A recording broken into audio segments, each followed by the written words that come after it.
I would ask John Kerry, do you think that it's less likely or more likely that chemical weapons will be used again if we bomb Assad?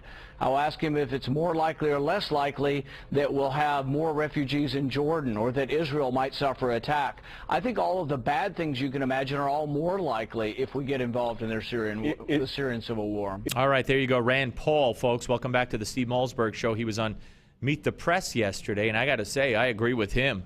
I think he made great points in that brief little remark. Joining us now is a man who's also going to make great points, I do predict. He's my congressman, Congressman Scott Garrett from the state of New Jersey, Republican, founder and chairman of the Congressional Constitution Caucus, by the way. Hello, Congressman. How are you? It is good to be with you. I'm fine. Thank you. And yourself? Well, I'm doing well. My friend, always good to hear you and speak with you. Okay, so I'm sitting here, and I have an eye on the TV set, and I just saw under questioning in front of the Senate committee, John Kerry said that he will rule out no option. He's leaving open all options, including the slim possibility of boots on the ground in Syria, although the president's not asking for that authorization in this resolution. So I know you're against the president's resolution in the first place. How does this one strike you? Well, it strikes me that that's what we should anticipate with an open-ended resolution, which is what the White House basically has asked for. I guess no one anticipated that the White House would send over to Congress a resolution that says, I want to not only be able to use our missiles to strike them out, but also I want to make sure that you're giving me permission to send over X number of troops. He would never do that. But it's open-ended enough that if push comes to shove, if he makes a decision, he'd be able to do it under this resolution. So you believe, okay, so is there any chance that you would vote for a different resolution, one that does not include that open-endedness, as you put it? Well, it's open. Here's the dilemma. It's open-ended in a number of ways. One is what we're talking about here as to just what sort of military action are we talking about, boots on the ground, ships over the air, flights, et cetera. The other open-endedness is, as many people have commented, the end game. Open-ended for what? A day, a week, a month? Or is it a situation with, as in Libya, where it was supposed to be a short-term involvement, and of course that country continues to have problems that I could see him coming back and asking for involvement later on. So the second point is, as I say, is just what is the end game for this, and when does the openness close? Yeah, no, those are good questions. So, I had Congressman Peter King on earlier, and I told him that I was having you on, and he said he perfectly, finds it perfectly understandable why people in his own party and on the Democratic side would vote no. He thought the president has done a lousy job, but he also feels that, and I'm with you, I would vote no. But he also feels, he said, that you can't weaken the office of the presidency because we have an ineffective, weak president. Okay. So let's think about that, and I appreciate Peter's openness to the discussion on this. That means no matter how bad the decision is that this or future president makes, no matter how deep of involvement this or a future president brings us into, the Congress's response is to what? Just simply say, yes, sir, whatever you want, we go along with it? I don't think so. I think that the Founding Fathers specifically put into the Constitution the fact that the Congress, in a more deliberative sense, would make that call. Congressman, do we have any national interests in Syria, do you believe? No, and I was just looking back at the resolution that the president is proposing, and what the references that he makes back to the Syrian Accountability Act as well, to try and figure out what the heck national interest we have. His allegation, if you read through that and go back to the cross-references, is the idea that, well, if they have weapons of mass destruction, that it may do something as far as fomenting terrorism and what have you. That was the 2003 Act. Well, Assad is not talking about fomenting terrorism with this. Assad is not talking about using these weapons on other nations. He's not talking about going after the United States. Unfortunately, he's using it just on his own people, and that is not a U.S. interest. Yeah, no, I mean, I couldn't agree more. Now, there is the possibility, and it's funny to me, Senator, you both, you and I have probably heard the same things. You probably know if they're true or not, that Israel over the years has been warned, you better not strike Iran because that would unleash Hezbollah, possibly in the United States, and our nightmare scenario of the shopping mall bombings, the theater bombings, and all the things that Israel had lived with for so many years in the past would come here, and Israel had been told, we'll hold you directly responsible, even though they'd be, in effect, defending themselves against a future use of a nuclear weapon against their own citizens. Yet, we've heard from Iran here and Syria that they'll both strike Israel if the U.S. Attacks them. And we know that the Israelis are rushing for gas masks. And I know the Israeli government's official position is go ahead and do it. They want us to do it. But I just don't understand why it's okay to raise up Hezbollah, the air of Hezbollah, maybe even in this country. I mean, who's to say that Iran won't unleash them here? But when it comes to Israel defending herself, then they're warned they better not do it. I don't get that. No, I don't get it at all as well. Look, when someone is pushed into a corner, he is going to lash out in all directions any way he can. And if that's what Assad feels like would be happening to him at this point, when the might of the United States was to come after him, sure, he knows he's not going to be able by himself retaliate against the United States, but he can do so indirectly. He can help foment all the things that we were been trying to make sure he stopped doing a decade ago, and I would assume those are the actions that he would take. Isn't it amazing? We're talking to Congressman Scott Garrett here on the Steve Malzberg Show. Isn't it amazing how the roles change? I'm going to put up on the screen right now for the folks, cut 25, picture 25.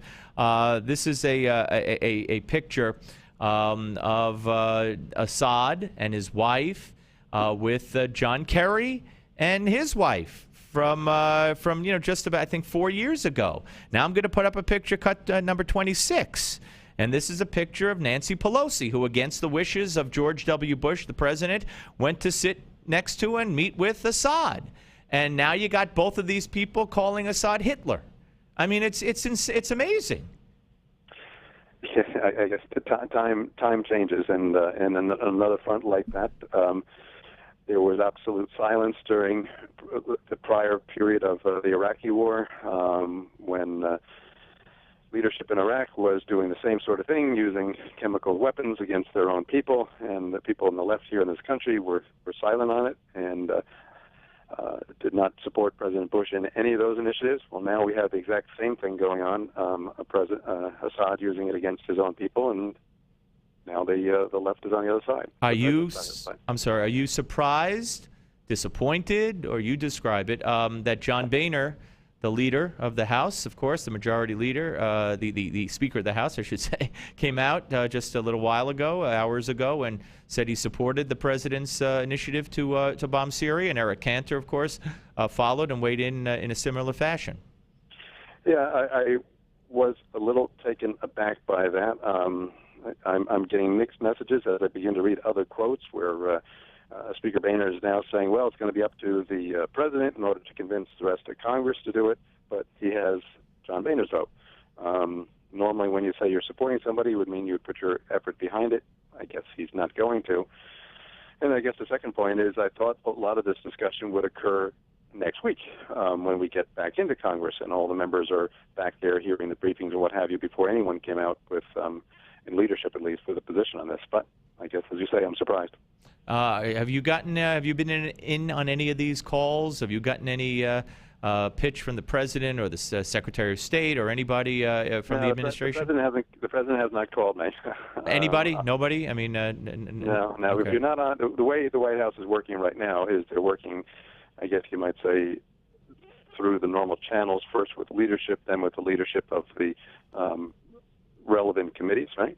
And then to the membership of those committees, and then on down, because they're going to have to work the entire House, obviously, if they want to get the support for this bill. And as you know, I don't serve on the committees that are involved here. I'm over in financial services. I'm over in budget. So it'll be another few days, I guess, before they have those conferences for these committees. Do you think this is a distraction at all on the part of the president to take, we're not talking about Obamacare.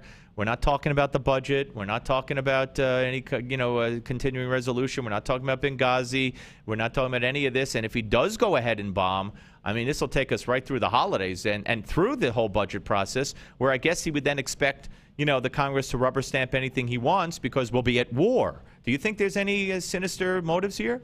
My goodness, I would certainly hope that's not the case. Not like what was that movie, Wag the Dog? Well, Bill Clinton with, Monica and the whole thing. Wag the Dog. Yeah, I mean, I would hope that that was not the situation here, that the circumstances just brought them to the point where he was. And in large part, you look at it, this goes back, well, a year ago from when he made his first proverbial line in the sand. That was the wrong decision then, and now we're at this point now. So I would hope that that's not has anything to do with the deliberation that the White House is making. One more for you, sir. Do you believe that if the vote were taken today, it would pass? And do you believe that when all is said and done, it'll pass? On the first one, I would say no, that if it was happened this afternoon, I don't think it would pass. And that's just based upon just a few phone calls with some of my colleagues. And secondly, if it happened anytime soon, I would think it would not pass either. And that's based upon my discussions with my constituents. This is district work period, as you know. I'm out in Bergen County, Warren, all across the district, talking to people. And if my constituents are like constituents who are in the other members' districts, they're saying, we don't want to go to war now. Right. And we don't see any end game to it. So yeah, and the public, they were out with the Washington Post poll and a Pew poll. 59% opposed in the Washington Post, 48% opposed in the Pew, but only 29 are for it in the Pew. So it's not a popular position by any means. No. And the other point that I want to make here is this. People say, well, something needs to be done in some of these polling. But what they don't want to do is to go to war. And no one who is supporting action right now is supporting going to war. In other words, people you've already mentioned from the president on down says, well, we need to take some action. We need to deliver. We need to take action. Former Speaker Pelosi says, we need to take some action over there. But when you're talking about lobbing missiles into a foreign country to destroy their military, that's not action. That's a declaration of war. So if any my opinion is if any resolution does come to the House of Representatives for a vote and the Senate for a vote, it can't just be legalese referring back to some other Accountability Act and so on and so forth. It has to say the United States hereby declares war on the government of Syria. And that's what we should be voting on, not a police action, not a military action, not an action, but we're declaring war if that's the way that this White House wants to go. Congressman, I thank you for your time as always, sir. Thank you very much. Good to talk to you. Thank you. All right. Congressman Scott Garrett, ladies and gentlemen. As I said over and over, my congressman and the chair of the Constitution Committee in the House of Representatives. All right. I mean, you're free to weigh in here, too. I'd love to hear from you folks out there because I just have this sick feeling in my gut that tells me that somehow we will indeed be eventually bombing Syria. And I got a feeling that the president might just do it whether or not there's a vote in his favor or not. And I want to get the title correct. Founder and chairman of the Congressional Constitutional Caucus. There is no constitutional committee. All right, folks, 855-777-9660, 855-777-9660. Didn't you love if you're watching at Newsmax TV, and if you're not, I'll tell you what you missed on the radio, those pictures of the Kerrys and the Assads sitting at a dinner table and Nancy Pelosi sitting opposite Assad. Just, and now he's Hitler. Now he's the epitome of evil when he's been killing his own people for years. And he's been a ruthless dictatorial thug. And so was his father for years. Yet it didn't stop Kerry. And when we come back, we'll play you a soundbite from Assad talking about Kerry right here on the Steve Malzberg Show on News.